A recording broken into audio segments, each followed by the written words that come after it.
Hi guys, welcome to another episode of The Struggle. Struggle is real. Y'all really delayed. It's the video. I'll just blame on the video. And we were waiting for you too. Yeah. Okay, cool. Well, things here are a little different. For those of you who are watching on YouTube, we are in a Zoom chat room because one of my roommates has a little tickle in her throat. And we are just, following proper procedure and protocol, decided not to come into the studio today and just do it remote so everyone can remain safe. So yeah, we're all in our personal homes. As you can see, Eric has that Puerto Rican flag behind him. That's how you know he's home. And machete. The machete. And then Ryan has his bookcase behind him, so you know he's at Is that yours? No, it's not mine. It's your dad, isn't it? It's your dad, isn't it? I knew it. I freaking knew it. I always see it in the background, and I'm like, that's not. Oh man. Hey, I like to look smart, all right? Oh my God, Ryan. Not to be smart. I don't want to be smart. I just want to look smart. That's Cool. Okay, whoa. I am smart, and I want to look smart. Okay, yeah. Cool. Okay, Oh, cool, Ryan. Cool. Oh my God, I hate you guys. All right, let's jump into the topic of the day. Yeah. Right. So I think, so here's going to be our topic of the day. What do you guys like to eat on set? Ooh, that is a great question. Not pizza, I know. Oh my gosh. Okay, so anyone who's listening, pizza's great. It's just what is it? We ate pizza all the time during our student. It's usually the go-to because it's cheap and you can get a lot of it in quantity. But one downside is after you eat pizza, you feel this sleepiness coming to you. Yeah, the food coma. So after and then lunch, it gets boring after a while. Yeah, you get tired of it. You get super tired. There was one point where I literally would feel nauseous every time I saw pizza. And this is coming from someone who loved pizza. I'm from New York. Pizza was my life. It was my heart. And now I just look at it and go, ugh, I can't even. It's just, it's heavy. Yeah, I it's think heavy. Going the extra mile with catering and make it personal. You can find ways to find good stuff to add to your catering in your crafty table too, which is also important. Keep always water there. You can even have those little gummies that are also fruit snacks. Fruit snacks. You can have actual fruit. People actually love fruit and people love apples and the little halos. Yes, and the little halos. I mean, coffee's so important. Oh yes, coffee. Good coffee, guys. I'm sorry to tell you guys that sometimes the coffee you guys bring to set is kind of trash. I mean, not you guys, but a lot of people. I was about to say, I know not me because we drink the same coffee, Cafe Bustelo. Exactly. Buy always fancy. Bustelo, which is like the Hispanic. It's a good coffee. It's Colombian coffee, isn't it? I think it's Cuban. Cuban? Yeah, I'm pretty sure it's Forgive Cuban. me. But it's like the best cheap coffee, It is. But you can also get it mixed with espresso. Yes. So it keeps it will keep you awake. Now it's got a strong flavor to it. So it's not going to be everybody's cup of tea, especially if you're an avid Starbucks. God damn it, Eric. If you're an avid good coffee. Starbucks. People drink trash. Can I finish my sentence? No, because this Starbucks, this might be a little too much flavor for you. I mean, but yes, it's got strong flavor. But my ancestors are crying right now. Jesus, why are they crying? We've established that it's good coffee. We've established. Okay. I'm just warning people who might have a sensitive palate, you know what I'm saying? This is not a this is not your cup of tea. This is not a coffee for an amateur, okay? Your taste buds need to be armed. It's an acquired taste. Acquired taste. Yeah, yeah, okay. Okay, moving on. But yeah, because it's important to like give good food to the crew because it definitely boosts morale, right? Yeah, and people are happy. Like happy crew. People are working all day, right? Because we don't get lunch until 6 hours into production. Yeah. In some of the smaller sets, they don't even get paid. They're doing it for credit and good. Exactly. So especially if they're doing it for free, do. the least you can do is feed people. Right. And don't feed them trash. Give them something that they can have sustenance and enjoy. Exactly. Yeah, and actively pursue having a part of your budget for crafty. Do not let that be a part of the rest of the one that I'm thinking Spanish, la chaveria. The thing that it's like the leftovers of your budget. Yeah. You know? Yeah. Right, we have $20. Okay, cool. Let's do this now. No, treat your crew right, man. Treat your crew right. Sure. Always make sure there's water. Oh yes, water. Yeah, water. Chips, it's always crackers. Yeah, donuts. People love donuts a lot. Yeah, people love donuts. Donuts, but like food, try to stay away from. And for the love of God, I was on a set where like the people, they bought a family bag of chips. Please do not buy like the big bag of chips. Buy the individual ones so that people are not sticking their hands into the bag. Because you don't know where the hands were. Exactly, and you don't need people to be pouring stuff onto paper plates. There's nasty people in the world. Yeah, just individual wrap stuff is the best, like rule of thumb, because it's more sanitary. Yeah, and also people. It's convenient. Convenient. It's convenient. It's more convenient. Just do that. And also remember to get dietary restrictions. Like if there's anyone who has a dietary restrictions, because you don't want to, bring food and then at the last minute you notice like someone not eating because they had like some dietary restrictions. Yeah. And this segment turned into what should you do and what you should not do. We are not talking about our favorite foods. What do you guys like to eat on set? I love home cooked food. I mean, obviously that's going to be difficult to achieve because you will have to go to a specific restaurant that they cook that style. Obviously, I think that almost every Hispanic restaurant cooks that style, and Latino and Caribbean, especially Caribbean's restaurants. Restaurants that cook that style of home food that you feel the culture in every bite, something like that. That I love that. I love eating tacos on set. Tacos are good, especially because what you can do is you lay it all out. People can build their own tacos and just having like a taco make bar. their own special. Exactly. Yeah. I like having different options. Yes, I love that. I honestly love that. I'm trying to think like other stuff. Ryan, what's your favorite? Like to eat on set?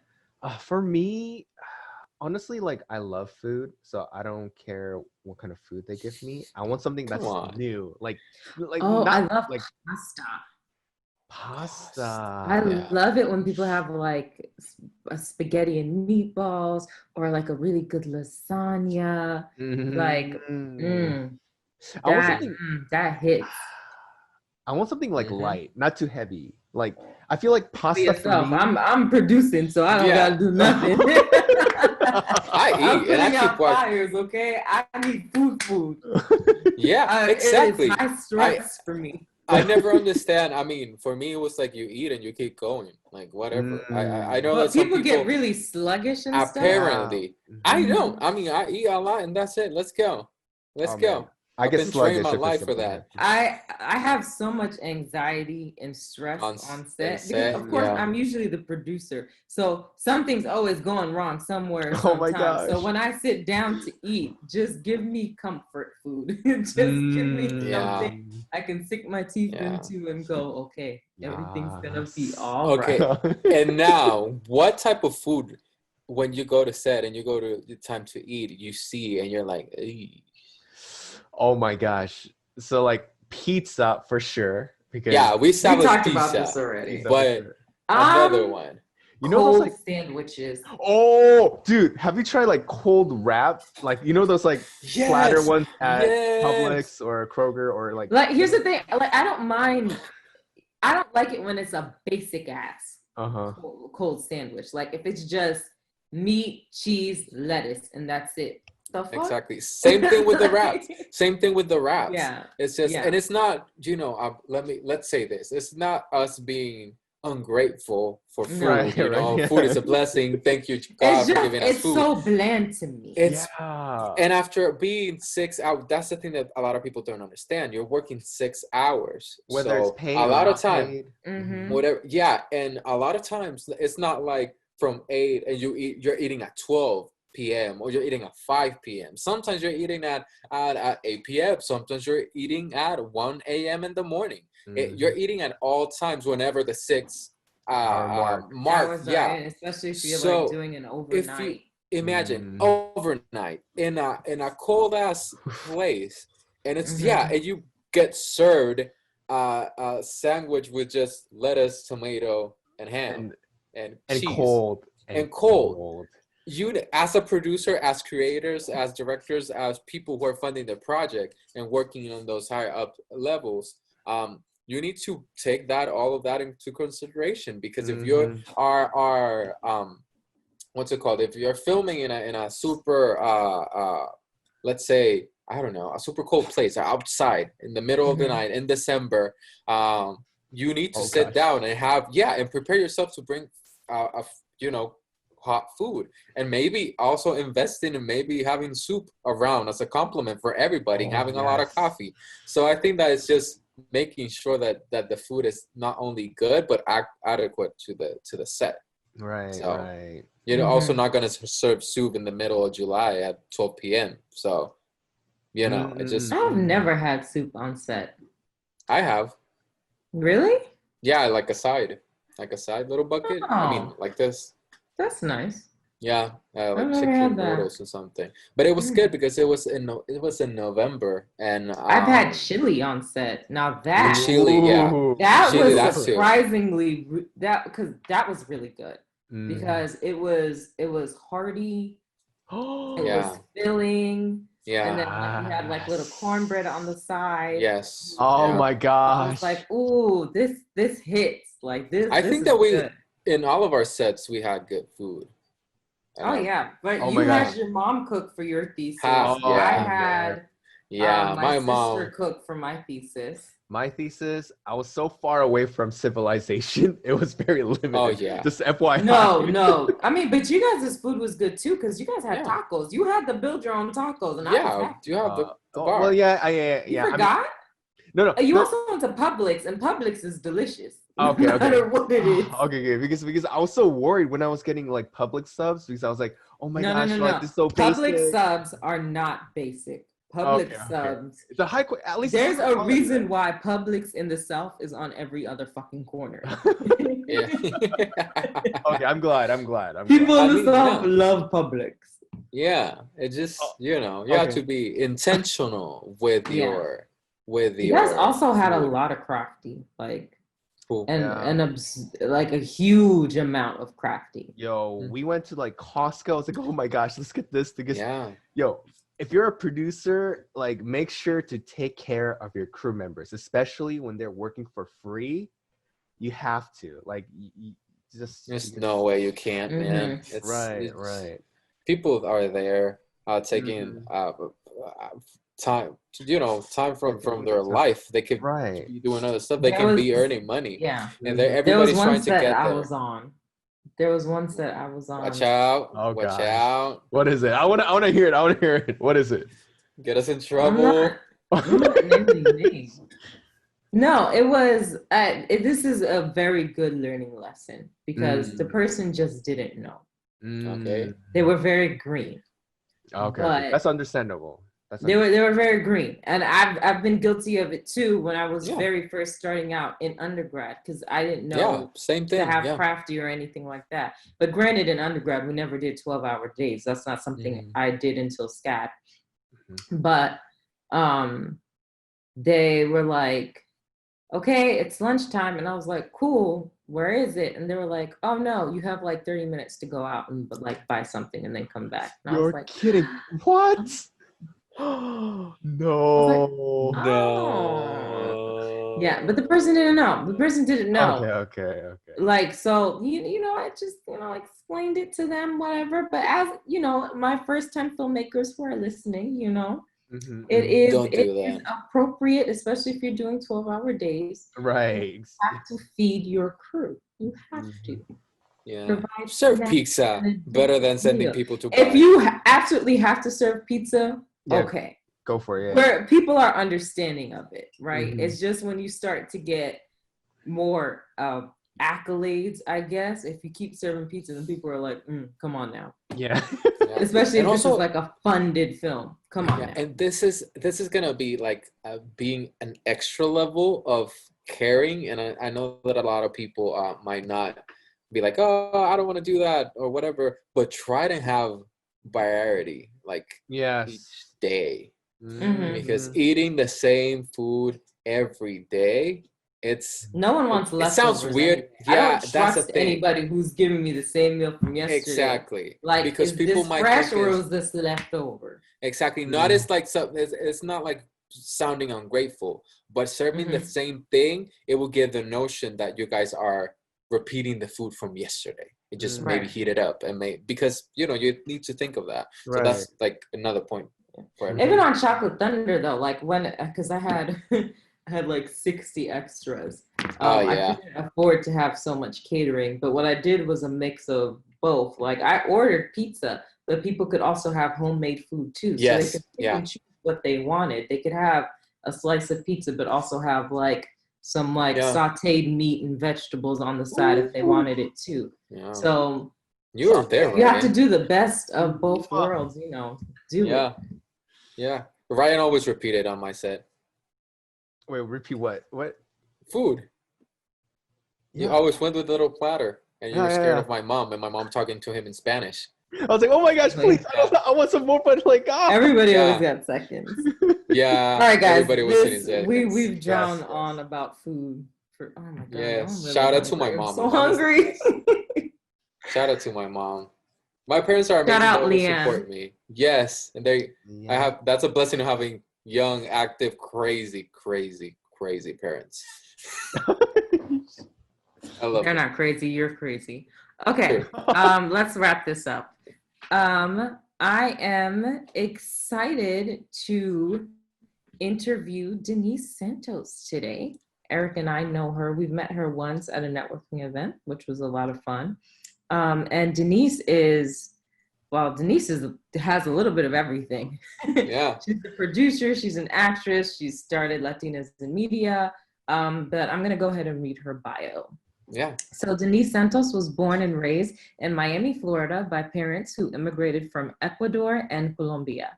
A fluent Spanish and English speaker, thanks to her mother, who insisted that she speak Spanish at home. Some of her on-screen credits include The Resident, which is on Fox, MacGyver, which is on CBS, Family Blood, which is on Netflix, and she's done 30 plus national and regional commercials. A few of her stage credits include Eve Ensler's The Vagina Monologues, Carmen Rivera's La Gringa, and Alan Ball's 5 Women Wearing the Same Dress. Denise is also the founder of Latinas in Media, an Atlanta community of Latinas in the performing arts who advocate for inclusion and diversity in the media. Yeah. Denise has her hands in a lot of pots and is heavily experienced in the industry. So very excited to be interviewing her today. Yeah. Cool. So let's call in Denise. Okay. Hi, Denise. Thank you so much for joining us. Hi, thank you so much for having me. Well, it is a pleasure. We've heard so much about you, and we've met you once before. So we're really excited to have this conversation with you today. Before we begin, can you just tell us a little bit about yourself? Sure. I am 305, born and bred in Miami. I moved to Atlanta about 11, almost 12 years ago. My family, I'm first generation, so my dad's side's from Colombia, my mom's side is from Ecuador, and was raised as a kid basically translating everything from my mom that I adore, la quiero mucho. And she was actually a beauty queen. So she was always like putting me in all these things to kind of help me be like very, kind of proper and not be shy. And I was always very shy. And I grew up kind of now wanting to do that. So once I went to college, I told my mom, I'm like, that's it. This is what I want to do. And she's like, no, what do you mean? That doesn't make any money. You're going to be struggling. The struggle is real. Hey, there you go. Oh. And, once we moved here and things got busy and I was working, thank God, then I was able to convince, some people that maybe didn't think that I'd be able to at least help, with my family. And that's about it. Then seeing though, after being here, how much I would run into the same people into the audition room. So it was always the same group of Latinos, but then I would be out and I'd meet another group of Latinos. I'm like, wait, I've never seen you before. And then I'd meet more Latinos. I'm like, wait, I haven't seen you before. Right. And with that, I got together with Vivi Chavez, Gabrielle Ortiz, and then later on, Michelle Rivera Huckabee, and we started Latinas in Media Atlanta. So yes, we're going to talk about that soon. Definitely. Right. Well, since you already mentioned it, why was it important to you to start Latinas in Media? Well, we felt we needed to have a platform that we didn't feel that we had. So coming from our perspective, how can we, I'm sure other people are feeling like us. So how can we provide a platform where we are inclusive and we're telling stories that are from people of all backgrounds, focusing our attention on Latinx stories, but anyone can tell them. And so with that, we were able to collaborate with Robert Mello Studios. We were able to collaborate with the Nova House. We had other collaborators, supporters, friends, and put on a one-act showcase and be able to present these stories that so badly needed to be told. Because oh, sorry. No, you're fine. And that was the Mi Familia showcase? So the first one was called Illegally Latinos. Ooh, yes. Okay. Yes, Gabby mentioned that. Yeah. Yeah, and then the second one was Mi Familia. Yep. I love that. And what exactly did you guys do in Mi Familia? And do you guys have specific stories since you have illegally Latinos?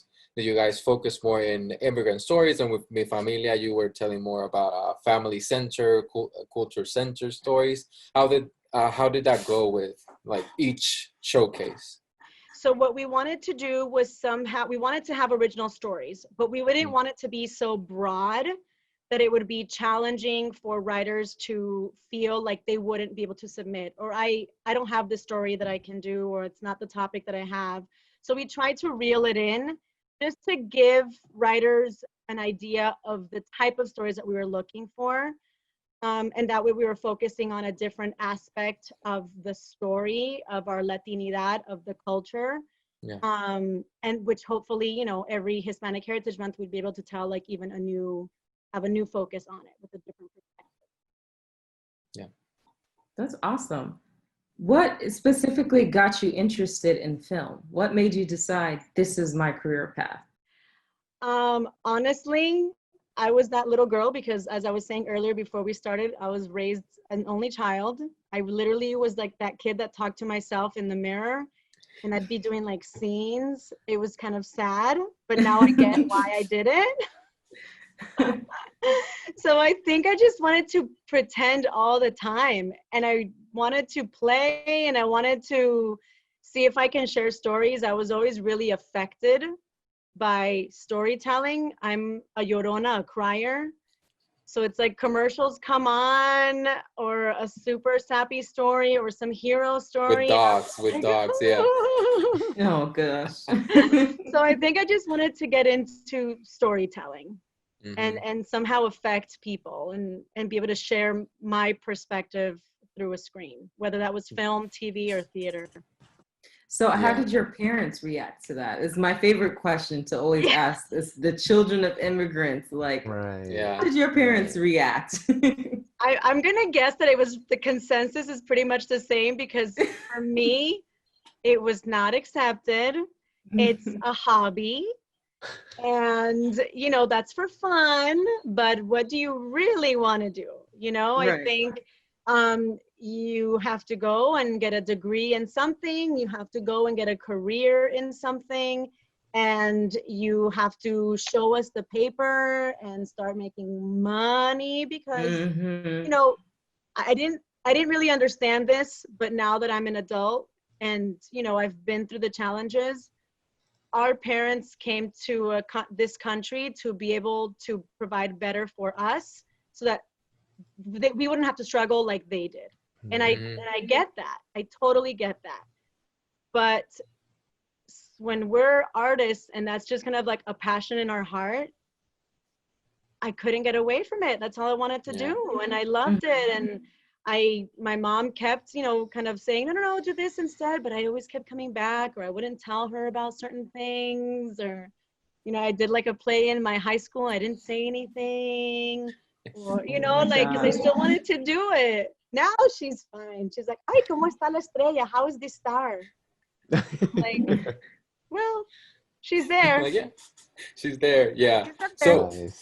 So what obstacles or issues you encounter when you were developing yourself as an actress, when you were like auditioning? What type of issues that you were running into a lot?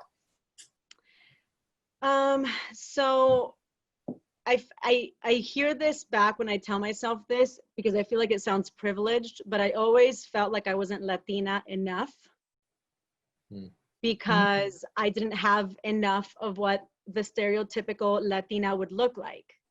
Because I'm super white, my eyes are hazel, my hair grows out blonde over here. Like, it's something that selfishly I battled with. And then I was being called ethnically ambiguous. And then slowly but surely, I started meeting more people that look like me. I think coming from Miami, where you're surrounded by Latinos of different races, different countries, literally all over the world. The food comes from all over the Caribbean, all over South America, Europe. I was spoiled. I was really spoiled, because then I came here and I'm like, oh. There's nothing like that here. Yeah. So, I mean, I guess that was one of my very privileged, I think, thoughts at first. And then slowly but surely I started to realize, okay, I kind of have to sit in this for a second. I'm ethnically ambiguous right now. But slowly but surely I started embracing more of what my Latina meant. It's almost like I had to prove to people, no, I am Latina. No, I am Latinx. No, my mom is from here and we did this and I have the same culture. And then running into people again in the audition rooms and hearing same stories of not being light enough, not being this enough, not being that enough, or my eyes are too almond shaped. Sometimes they're like, oh, are you Asian? No, I'm not Asian. I love the Asian culture, but I'm not Asian. Or you're too white. Are you mixed European? No, you're too dark. Are you mixed this? Let's put all these people on one stage and let's show the world that we come in many different colors. Right. Yeah, and I agree. Different eye shapes, different hair color, different skin tones. Let's do this. Yeah, and can you explain a little bit more what the stereotype stereotypical Latina looks like, because we had Gabi here, we got Sofia Palmero. We were talking about all those stereotypes, but I think that we have never defined what a stereotypical Latina looks like. So can you explain that a little bit more? So I think to me, the stereotype is always leaning into one side or the other. From my perspective, Latina means, from the writer perspective, darker skin tone, you're from Mexico or you're from Central America, you have, you know, you're a farmer, you've grown up kind of struggling a little bit when you think about a story. And then there are those stories, so I don't know that they're stereotypes, because the stereotypes are there for a reason, right? Yeah. So that's why we're telling them. However, then there's the, I guess, not stereotype, which is like the European, which is like lighter skin, lighter hair. There's Mexicans that have blonde, blue eyes. There's Central Americans that are pelirrojas, red hairs. Yeah. There's Caribbean from Colombia, and they're African, Colombian. So it almost like leans in. But from the writer perspective, I feel like we have to broaden that, because sometimes there's only when they lean into one look, and it's not that way at all. Unless it's specific to where they're telling a story from that region, that's a different story. But the span, you know, is broad. It's so broad. Yeah. Now, we know that you're an actress in film and theater. So how do you approach the characters in each of those mediums, I guess? And is there a difference to how you approach the roles? Well, it depends really on the story. So whenever I get sides, for example, for a specific audition, and I really feel connected to the story, I'll try to use exactly what I've been through or what I'm going through in that moment to try and pull how I can feel towards that perspective, towards who I'm talking to. I try to connect a lot with my own experiences, and hopefully that is something that'll show through, you know, on stage or screen. Hopefully I'm telling a story by doing that. I mean, a lot of times I'll do drama, and it's like the first thing that I struggle with is I go right to the tears. I'm like, oh, Denise, stop the crying already. Struggle a little bit more. That's hilarious. So, what acting approach do you tend to lean towards? Like, are you a student of Meisner, Stanislavski? Like, who do you lean more towards? Stella Adler? So when I first moved to Atlanta is when I really focused on trying to get into class. And I literally kind of footed into every single little school that was around. And they were smaller schools, bigger schools, teachers that were well-known, teachers that were not so well-known. And then I stepped into Robert Mello Studios, and that's Meisner. And that just flipped my life around. I mean, it was just, I was able to connect with people and feel uncomfortable and allow myself to feel uncomfortable. And I enjoyed making other people feel uncomfortable in a good way, just so that they can kind of expand a little bit and be in my same place with me. So, I mean, I don't know that, I always hear like, oh, I'm not this or the other, but Meisner is what really helped to open me up and really helped me to connect with other people. But you don't really know until you're there and you're with the other person, right? Like how it's going to be. So I use techniques that I've learned, that I've kind of maneuvered to tap into. And then once I'm in front of the person, then we get to see how we're going to play, which is really fun. Yeah, I imagine. Yeah, go ahead, Malia. Sorry, I just had a follow-up question for that. Since we have a lot of Atlanta-based people who listen to this podcast, some might be interested in acting. Do you recommend Robert Mello Studios for people to check out if they're like first-time actors trying to get, you know, some classes and learn more about the acting process?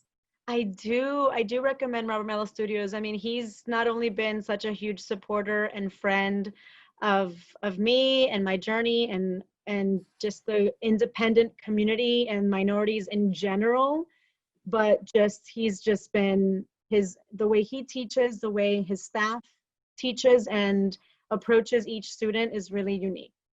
Now, every person, every individual has their own approach, and some Meisner might not be for one, but it might be for another. So sometimes you want to try other techniques or other schools. Maybe you're just jiving with another coach better than another. So I do recommend Rob. I'm a minion, but whoever's listening, just get into class and try to find your community and your tribe. Yeah, that's really important. You were saying that your mom is from Ecuador? Sí. Yeah, and your dad is from Colombia. Yeah. So Colombia is half in the Pacific Ocean and half is in the Caribbean. So I could always consider Colombia to be a Caribbean country. But do you think that those two cultures, that also PSA for everybody, Latinos, we are good friends, we all love each other, but we have extremely different cultures. Okay, guys, let's continue the conversation. I just wanted to make that clear. You think that those two cultures from Ecuador and Colombia has helped you in some way to be the actress that you are today, or maybe the way that you perceive stories, especially as an immigrant? So with my Colombian side, I was raised mostly with my mom. Okay. And so, which she's from Ecuador. So I don't have a huge Colombian influence other than when I would talk to my dad, when I would, we would visit grandma, because they eventually did move to Ecuador. And then I think coming from Miami, where you're surrounded by so much culture, you grow up eating Colombian food, whether you're Colombian or not. You grow up eating, you try Ecuadorian food, whether you're Ecuadorian or not. So I would say that it's influenced me only because I've been able to tap into so many different cultures. And that to me gives me my Miami-ness, I guess, because I feel like it's like unique to Miami, where someone like me can come from, and then there's like an accent that I sometimes don't hear, and a mannerism that when I'm with my friends, I'm like talking like this, and let me tell you. So, I mean, and then I had to bring it in because then it was like, okay, I have to be, also a certain way and carry myself. I can't be like, ay, tú sabes. Yeah, I get that. Now I want a paella. I mean, a paella, no, a bandeja paisa. Bandeja paisa there's a paisa. restaurant here, you guys, that just reopened. If you guys want to order takeout, I don't know if you eat out or not, but you shouldn't. Yeah, exactly. But bandeja if paisa you order takeout, support your local Colombian restaurant in Doraville. It's Las Delicias de la Abuela. Yes, so good. La arepas. I love la arepa. So good. You're just giving shout outs to that. And I'm in Doraville, so I'm like trying everything. I'm like hopping on all the restaurants in here. Nice. That's dope. But not too much, because I don't want to get the Rona. Yeah. I have been fighting my craving for Papi's in Midtown, the Cuban restaurant. Yeah. All I keep thinking about is their food, and I'm like, oh, Mahalia, don't do it. No, don't. What would you eat? What would you order from there? Oh my God. I forgot what it's called. It's basically like fried pork, but I'm Haitian, so it was as close to Haitian food as I can found. We have a dish called griot, which is also fried pork, but it almost tasted the same way my grandma prepared it. And so every time I go there, that's just what I get.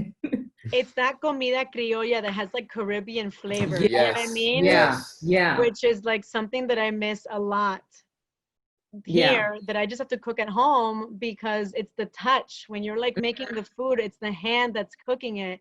I think in any food, whoever's preparing it, they have to add that love and that sprinkle of, that connection to the ancestors. It's true. Oh, you guys, I can talk to you about all foods. Right. Forget about film. Let's talk about food. Let's talk about when you're in the struggle, Hey, that's something. crafty catering. You should consider. There you go. Right? That's the episode. Right. I mean, in Sonorous, in my thesis film, we always ate every day was Puerto Rican food.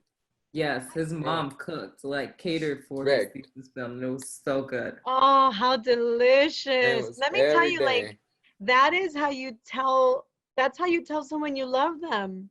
Mm-hmm. You know, I think is like having a prepared meal for them. Like there's nothing like celebrating the culture with food and family sitting at the table, sharing stories, and just I don't know what it is. It's just food for me is family and happiness and and togetherness. I mean, we would drive down to Miami 15 hours and we'd get there like at midnight and my mom would have a full table of food. I'm like, Mom, it's midnight. I want to sleep. And she's like, no, I made you this and I made you that and I made you. I'm like, okay, so now we have to eat it. Now we have to go and eat it. If you don't, you have to eat it. It's true. It's true. But so I took. Oh, sorry. No, you're good. Go ahead. I was gonna make another food-related comment. I was gonna say my family just moved. They moved to West Palm Beach like 3-4 years ago now. But we always go to Miami because it's always so close. And that is where we tried so many of the different foods. Like we were going to Cuban restaurants, Jamaican restaurants, Puerto Rican restaurants. Like you said, you just have like a little taste of everything. Of everything, right? In Miami, and you can't get that anywhere else. Even being from New York, the food in Miami and New York are completely different. That is 100% true. I mean, you literally can hop and get food from every culture. Like that's why when we moved to Doraville, I just told everybody where I live, but not. But that's what we were like. Oh my gosh, it's almost like we're home. Like we have so many different cultures just in our, our surrounding area here. It was pretty awesome to be able to kind of 5 minutes there's Colombian, 5 minutes there's Korean, 5 minutes there's Venezuelan arepas, 5 minutes there's some sushi, 5 minutes, it's like everything's right here. Yeah. Right. Bad time to be. I imagine. And you were talking sorry, we're like veered off talking on food. I'm so sorry. Right. It's good. That's okay, guys. You go to Doraville. Okay. It is. That's okay. Everything. You can go to Doraville and figure out what to get for catering for their next set. There you go. There you go. Right. Yes. Something else. Them out. Small business, Exactly. Support your local Stop giving businesses. people pizza. Yes. Oh my gosh, that's exactly. the worst. Pizza on set. Don't give people pizza on set. That's a big no-no. Mm-hmm. No. Leave fire subs alone. Leave Jimmy John's alone, and get yourself some cultural food. And get sancocho from abuelita. I love the sancocho that they prepare over there. Sancocho is so good. So good. Anyway, let's continue. We will never stop talking about you guys food. will keep me talking. I'm so hungry now.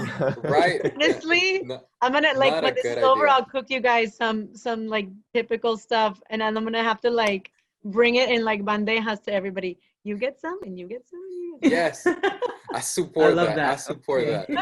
But since we're talking about food and culture and all that beautiful stuff that represents, I guess, people of color, especially in the United States, we're trying to connect to their past, not past life, but the past that they left behind in their countries.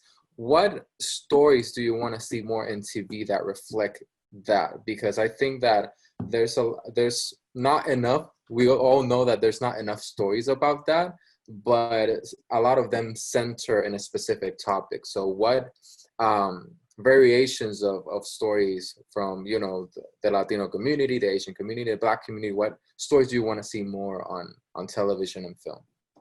I would love to see a story come full circle. So where it does start off where maybe there is challenges, there is struggles, but there is also successes, and there is also, you kind of move on up and you make a family and you are successful, not just focusing always on the struggle of the culture, but focusing also on how you can be in that place, which is the American dream, right? Which is why our families move to this country, is because you want to find a better opportunity. So you do that, you get your opportunity, you work hard, you bust your and then you get better, and you get better for your family, you get better for your future, you get better, and you see that, you know, these stories being portrayed are not only always struggling, but also finding successes.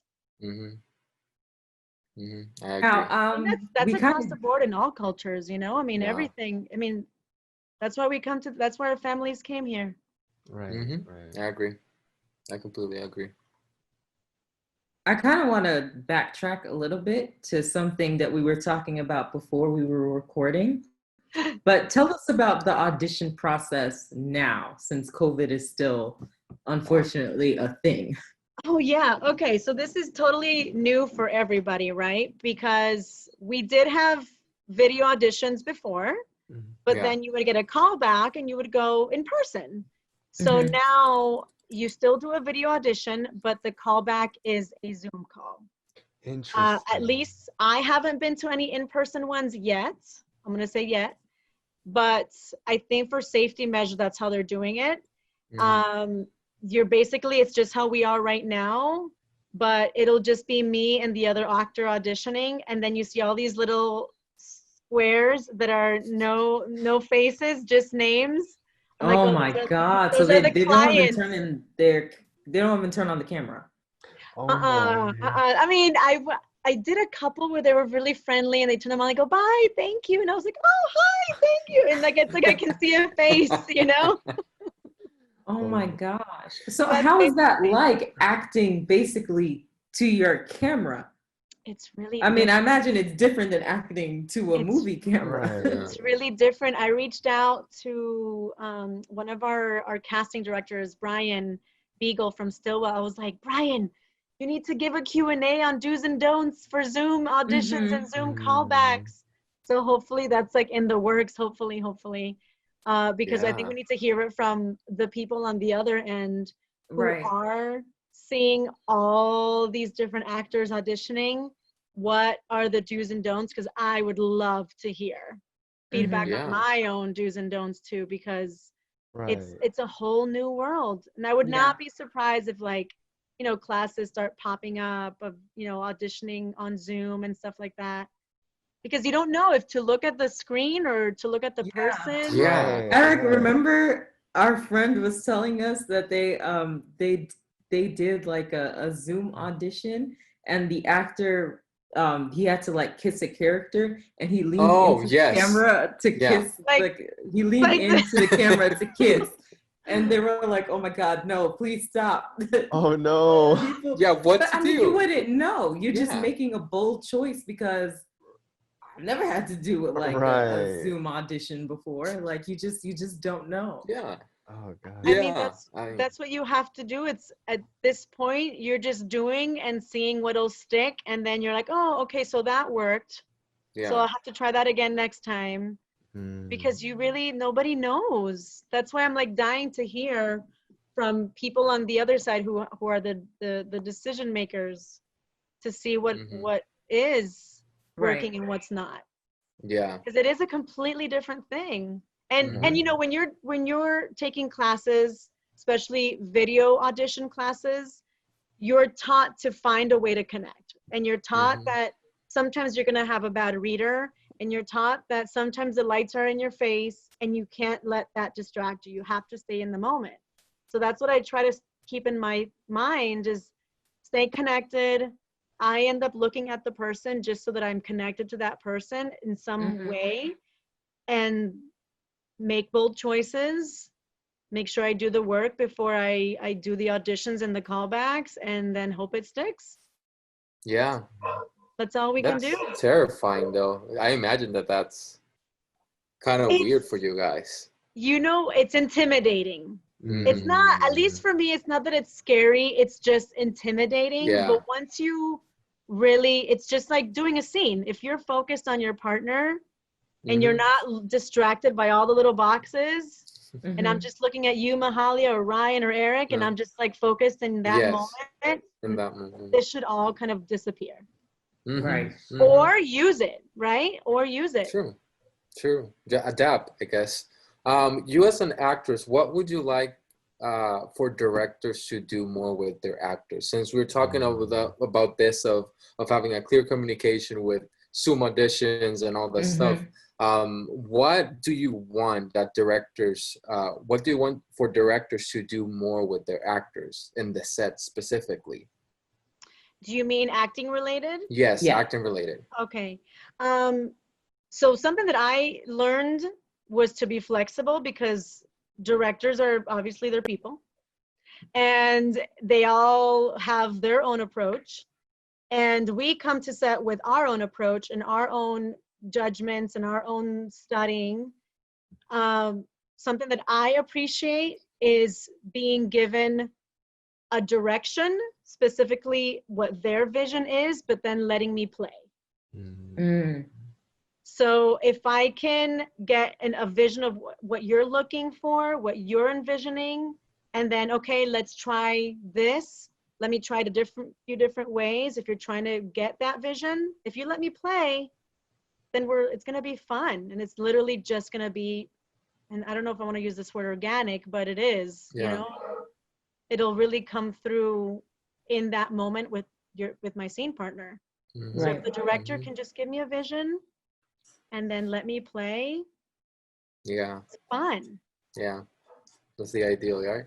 That's the idea. How do you guys do it? What do you guys do? That's what I'm curious. I think we have a similar approach to that. I mean, for me, at least when I direct, especially when I did my thesis, that it was with Gabi and Sophia and Nikki and amazing actors. I sat down with them and have a conversation of the story.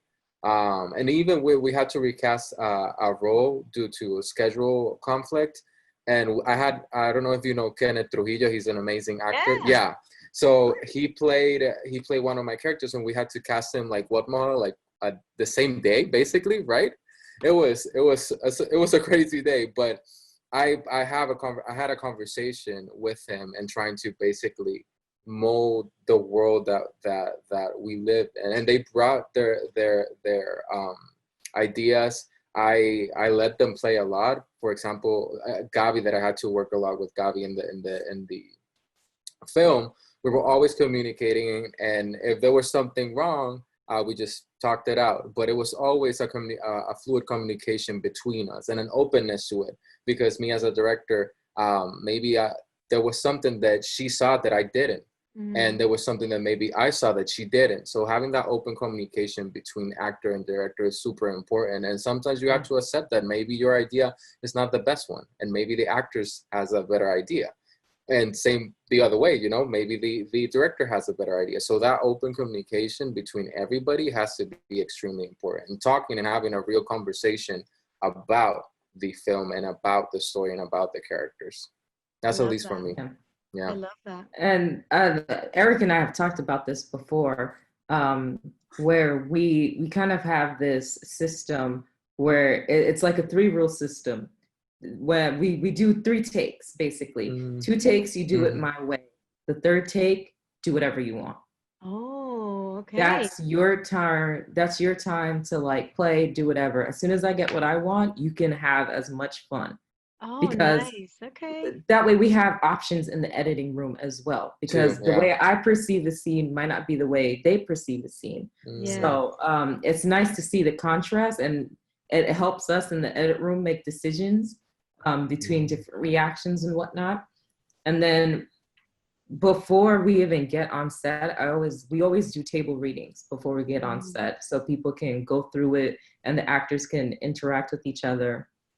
And what we've learned to always do is, before we even give our vision of the story, we sit down and ask them, who do you think your character is? What do you think that this story is about? How do you perceive this character? What is your opinion? And then if we're already on the same page, and I'm like, great, you got it. Or if they say something where I'm like, I didn't think of it that way, I go, interesting, why did you think this way?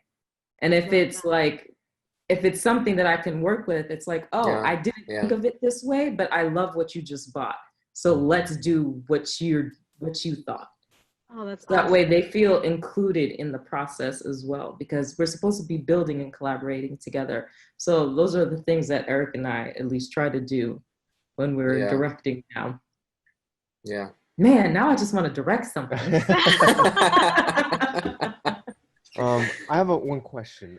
Yeah. In your experience as an actor, what are the do's and don'ts on set in your experience? Kindness, man. Be kind to every single person on set.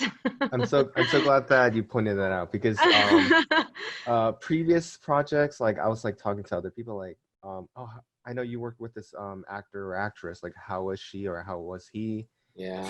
And, some, like there were times where like like it was very difficult to work with them.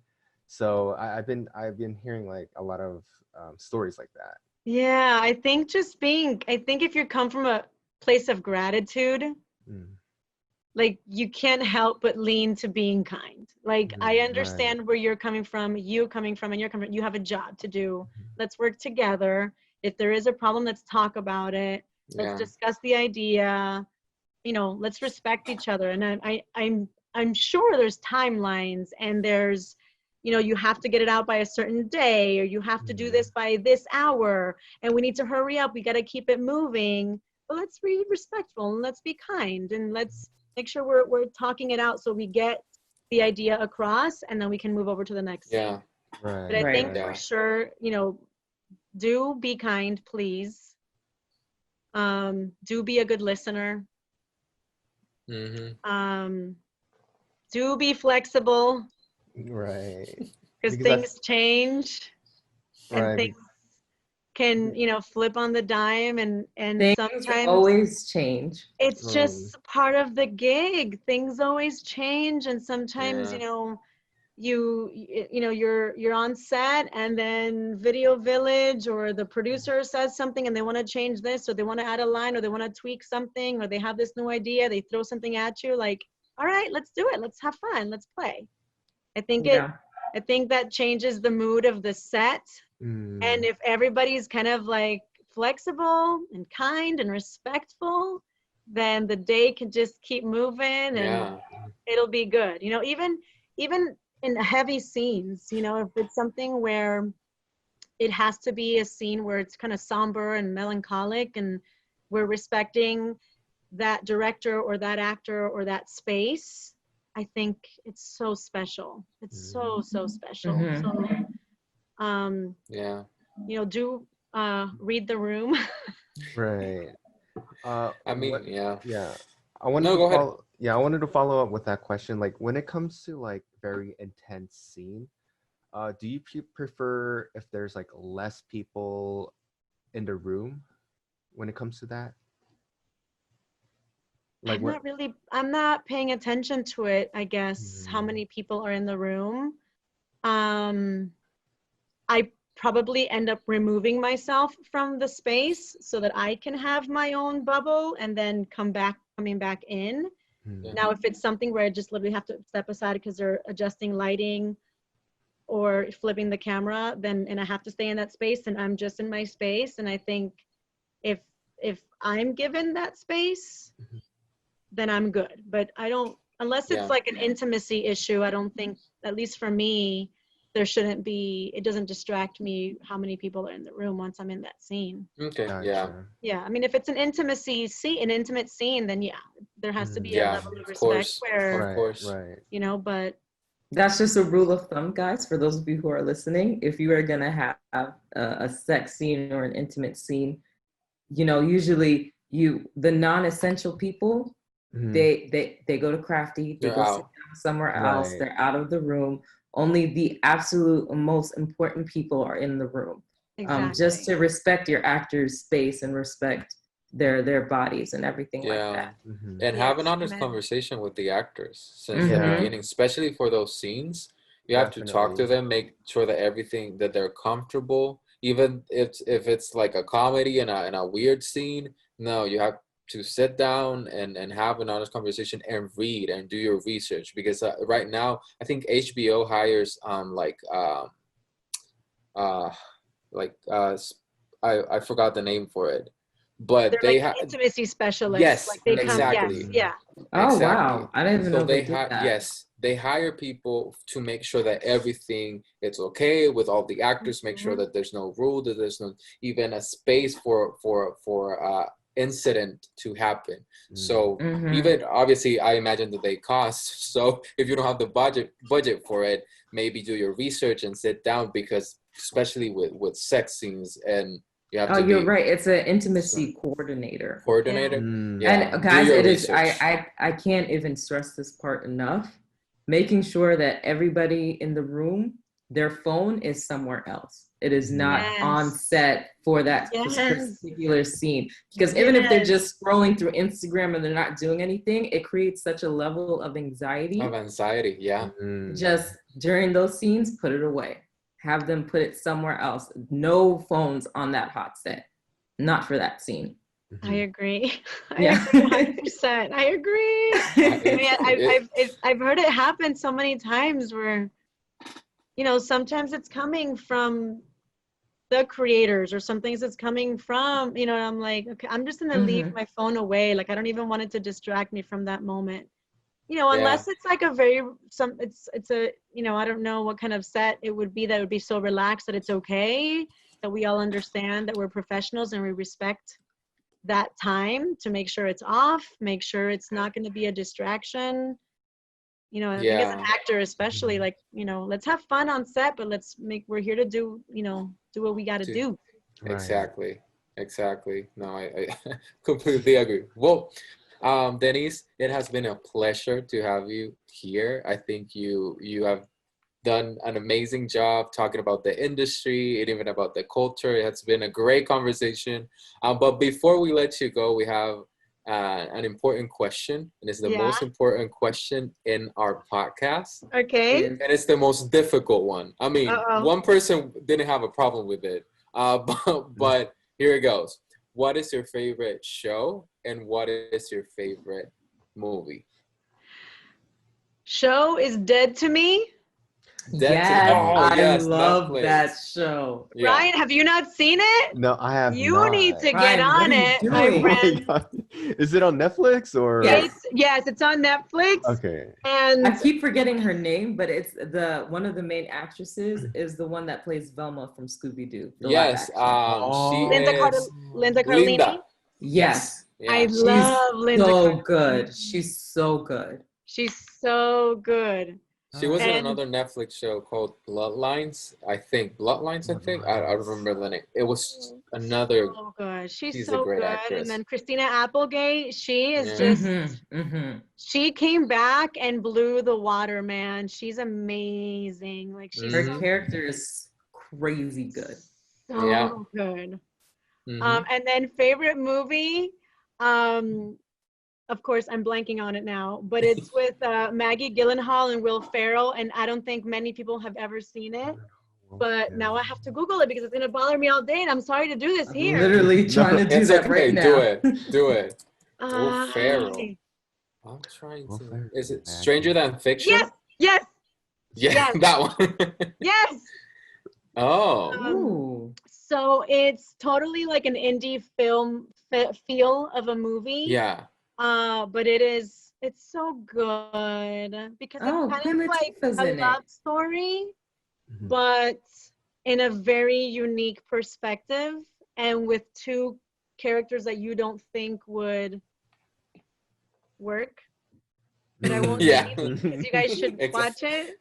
Yeah, everybody go watch it. And it's just I honestly I like Will Ferrell. I love his slapstick kind of like inappropriate, ridiculous behavior, and I think he's funny. Hilarious. And Maggie Gyllenhaal is just so charming, and I think that it's just such a good movie. So if you haven't seen it, Stranger Than Fiction. I have the video. I'll lend it to you guys. Everybody should watch it. Will you share your social media with us so that way people can follow you and like you and follow Latinas in Media?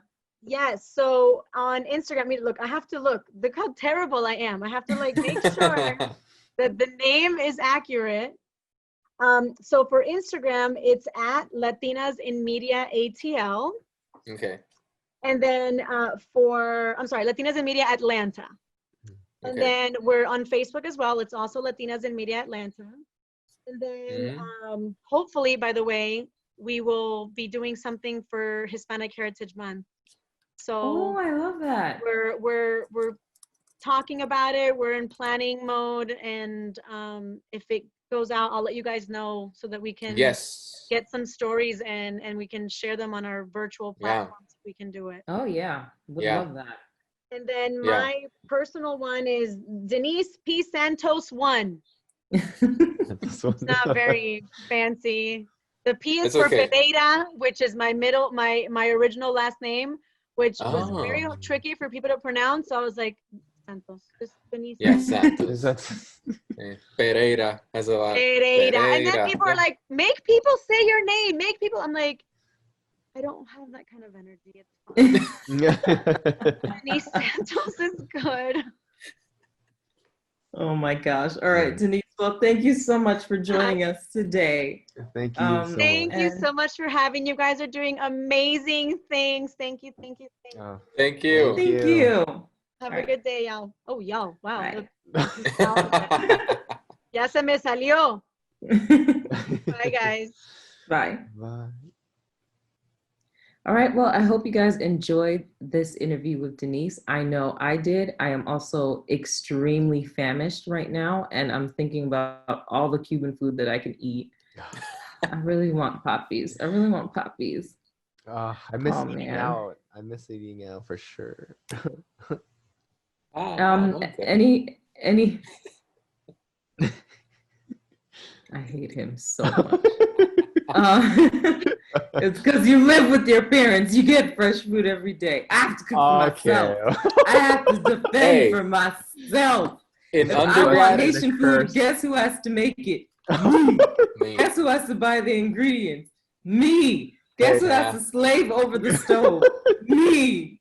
Do you think that when I was presented with the opportunity when I moved to, my parents moved from Puerto Rico first than me. I stayed behind doing my undergrad.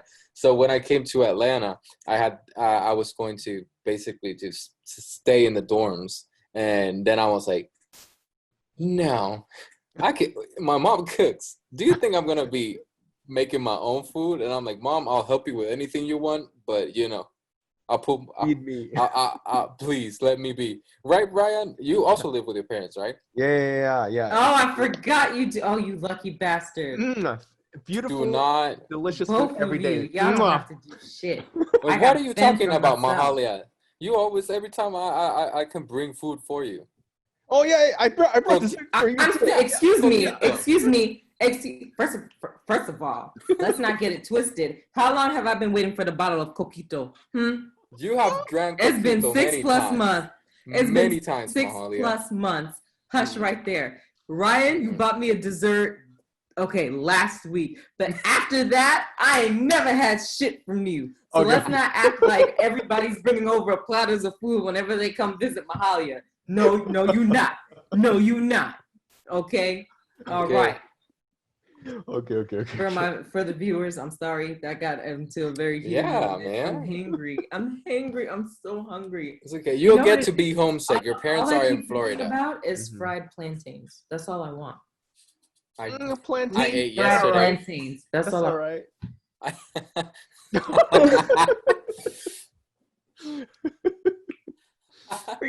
We're gonna have to bleep that out. We're gonna have to bleep that.